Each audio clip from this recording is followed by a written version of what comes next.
The only place you can access the door to freedom is in your heart, not in your mind that is full of perceptions based on limitations and separation from God.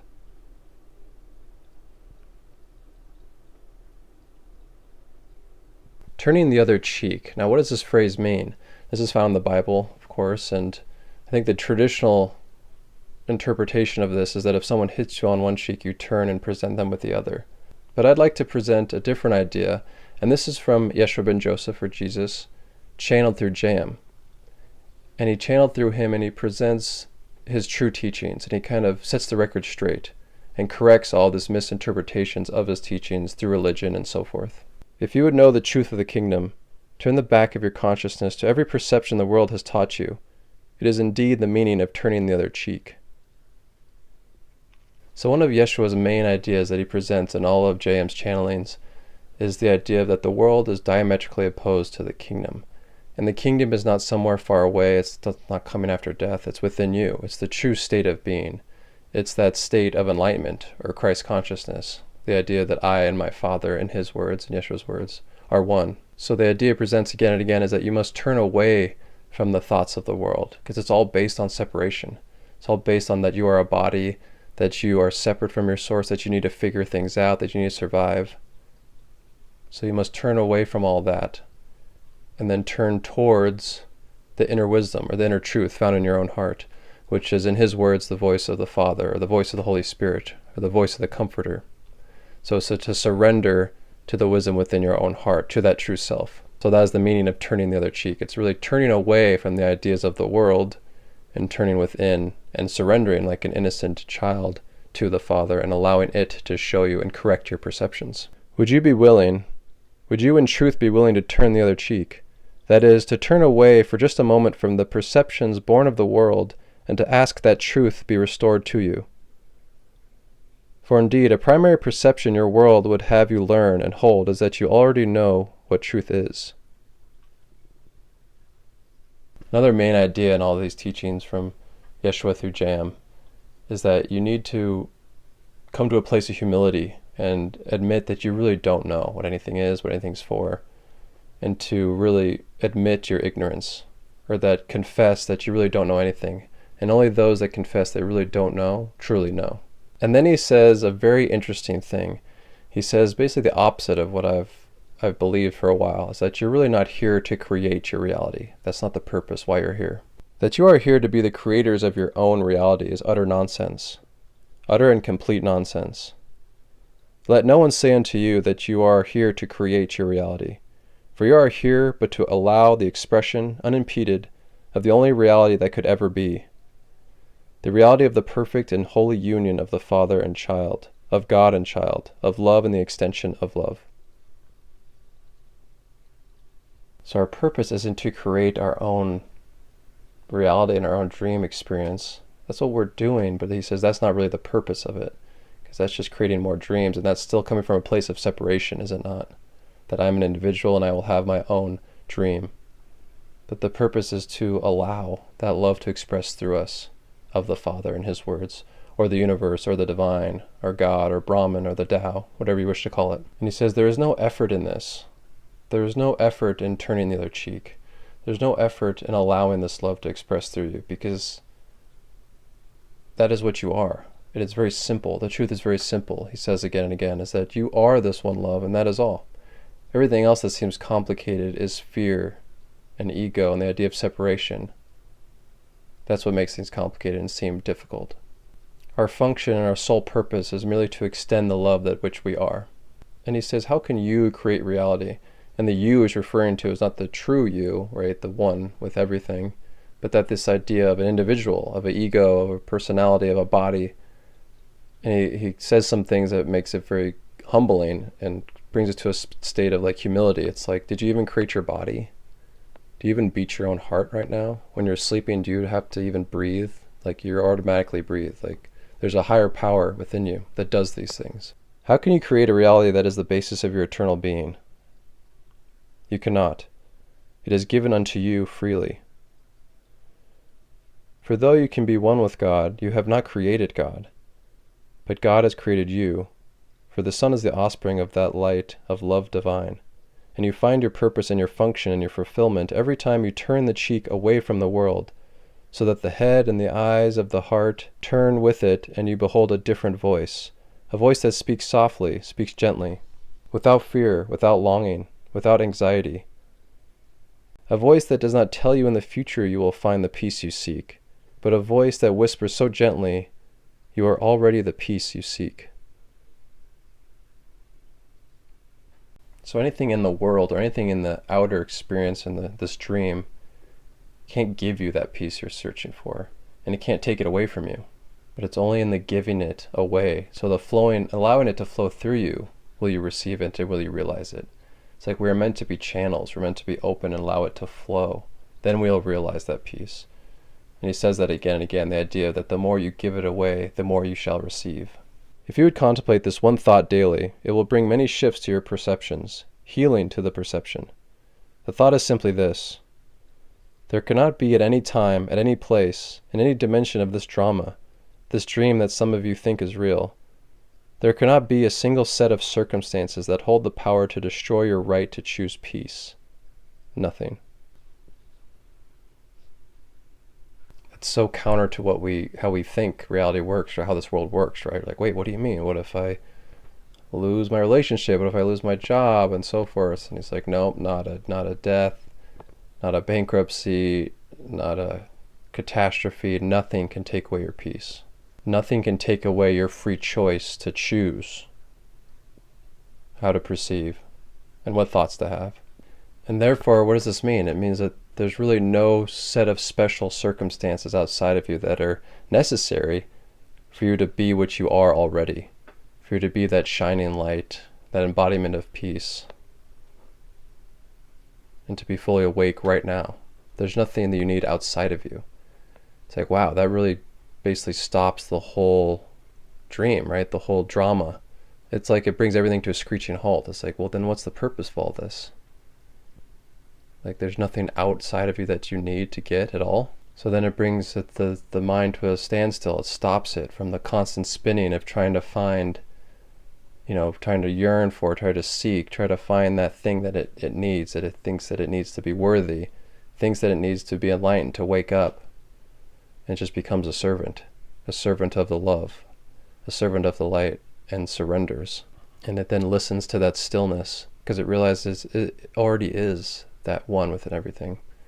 And it has gone nowhere, it has traveled nowhere, no time has really passed, it has all been a dream. And a very, very important realization, crucial in his words, crucial in this path to awakening and remembering that we're dreaming, remember our union, is to realize that we only experience our own perceptions, that nothing outside of us determines our state of being. So circumstances don't matter. What you see is an act of perception, and it could well be said that all you ever see and all that you ever experience is your reaction to what you choose to perceive is in front of you. And what you perceive is directly related to what you choose to believe. What you choose to believe. You do not believe something because the data of the physical senses prove that it exists.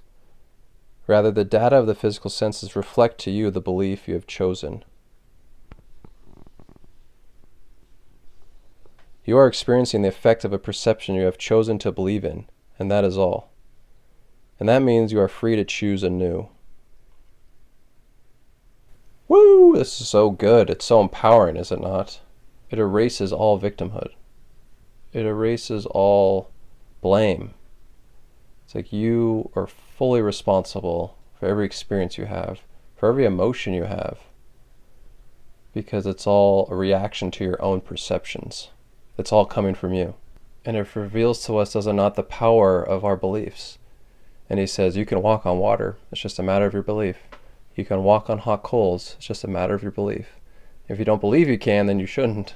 But it's all based on your belief. You choose. So basically you create your heaven or your hell based on your beliefs. And yes, these are amazing miracles you can do. It's all possible. Even greater things than these you can do as well, right? Like he said. But he says the greatest miracle is really surrendering, allowing that will to work through you. Within you lies the very power to perform miracles. Ultimately, the greatest of miracles is to allow the voice of the Holy Spirit to be your guide in all things. Now, the Holy Spirit resides as fully within you as it does the one who sits next to you, as much as that one teacher resides within and with me. And as you learn to turn every decision over to that voice, to trust it without analyzing it, you will come to be nothing less but the perfect manifestation of the Holy Spirit. The perfect manifestation of the Holy Spirit. Here you realize that you are one with God and therefore one with all of creation. There is no place else that you can understand that. You can think about it in your mind, but until you live it through your heart, you don't really understand what it means to be one with God. And what does it take? What does it take to surrender to this one voice and listen to it alone? It takes turning the other cheek, right? It takes turning away from all these perceptions we have of what is what the purpose is, what you are, what anything is for. It's returning to that complete state of innocence. And it also takes the acknowledgement that nothing you have tried has worked. Not getting certain careers, certain relationships, certain objects, not having certain experiences, none of these things have led you to the cosmic consciousness, to this awakening to enlightenment. So you must acknowledge that you really don't know what anything's for, you don't really know what anything is, and you can realize you can't do it alone, that you must surrender. You can't do it, because you don't know what to do. And acknowledging that you haven't been your best teacher, and that there is a better teacher within you. Why not be willing, just for the heck of it, to trust a voice that is wholly unseen and the hearing of which may come softly and gently as a nudge in the heart? Only after much listening does it begin to take on the shape of a voice that you can have complete conversations with. Why not? Give it a try. What would it mean if tomorrow morning, when you woke up, you looked around yourself and said, I don't know what a single thing is for, and I am no longer under the sway of the habits of my perceptions. Holy Spirit, unseen, and I don't even know if I really believe in you, but what the heck? What is the best thing that I can do in this moment? And he says there's always an answer immediately from the true self, from source, from your higher self. And if you don't hear an immediate answer, it's because you're not hearing correctly. You're not hearing with the right hearing, he says. It is much like turning off the stereos in your house, asking the children to sit and be quiet, waiting for the cars that are going by to complete their journey, closing the windows so no noise enters, and when all is quiet and you have released even your need or your fear or your expectations over what the answer will be, when you become and come to that place of quiet, the voice of the Holy One rings loud and clear, like notes struck from a crystal glass. So we must become quiet. Turning the other cheek is going within, becoming quiet, and allowing or opening a space for that to be received, for you to hear it.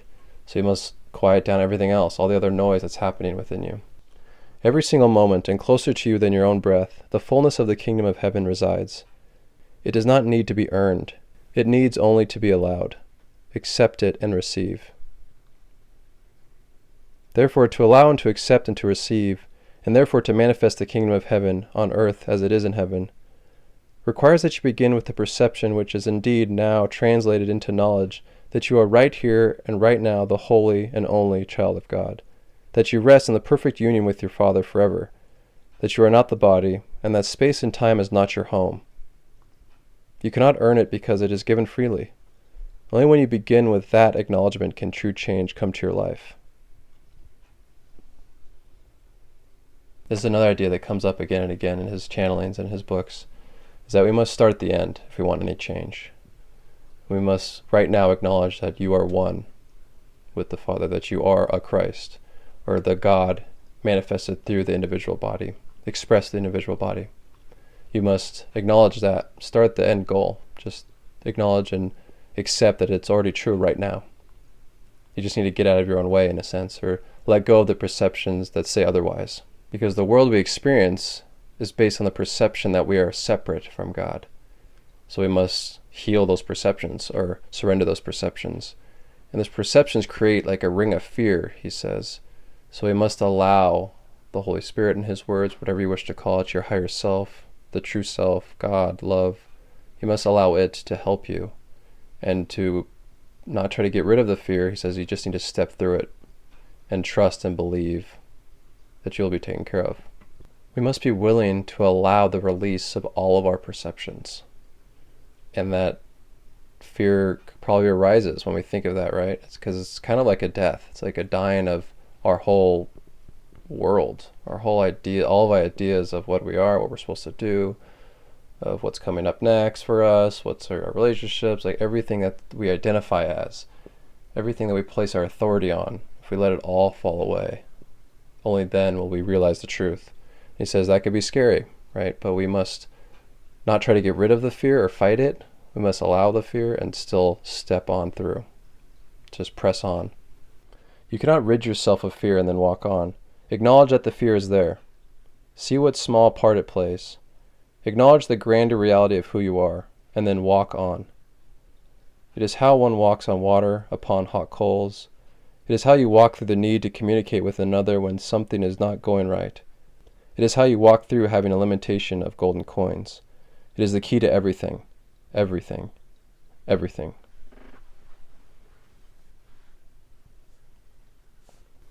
So it's not fighting that fear and sitting with it and struggling with it.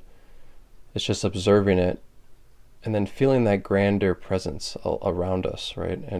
And seeing that fear is just like as a gnat, he says, shouting to the vastness of space.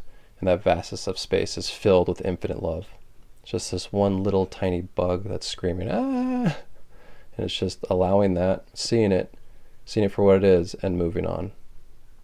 And acknowledging that our perceptions haven't worked. They're not true. They haven't gotten us to what we really want, to awakening, to enlightenment, to realizing our union. So we must surrender them and allow the truth, God, the Holy Spirit, to correct them for us, to return us to right-mindedness, or to give us true perceptions. And you're being asked now to choose a different way of seeing, a way that doesn't ignore what's taking place, but sees through it and beyond it, to choose only peace no matter what, to understand that none of your perceptions have ever been wholly true, and that is why you need in each situation to ask the Holy Spirit to teach you the meaning of your experience. He will not keep it from you whenever you are willing first to acknowledge that you are reacting not to what happened, but to your perception of what happened, and to ask it to be replaced. So with humility, it's acknowledging and recognizing that we really don't know, and everything we've tried hasn't worked, and turning, like turning the other cheek, turning within and turning to this other voice, to this truth, to God within us, and asking it for guidance in any situation. Guidance will be given in how to deal with that situation. For turning of the cheek doesn't mean that you let a car hit you head on. It never meant that. It means that you choose to listen to another voice rather than the reactivity of your perceptions to know how to deal with it effectively.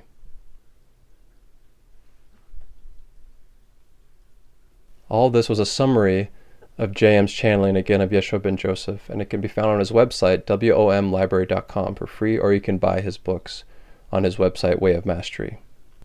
And this one specifically is a summary from the early years in a talk given called The Holy Spirit. Thank you.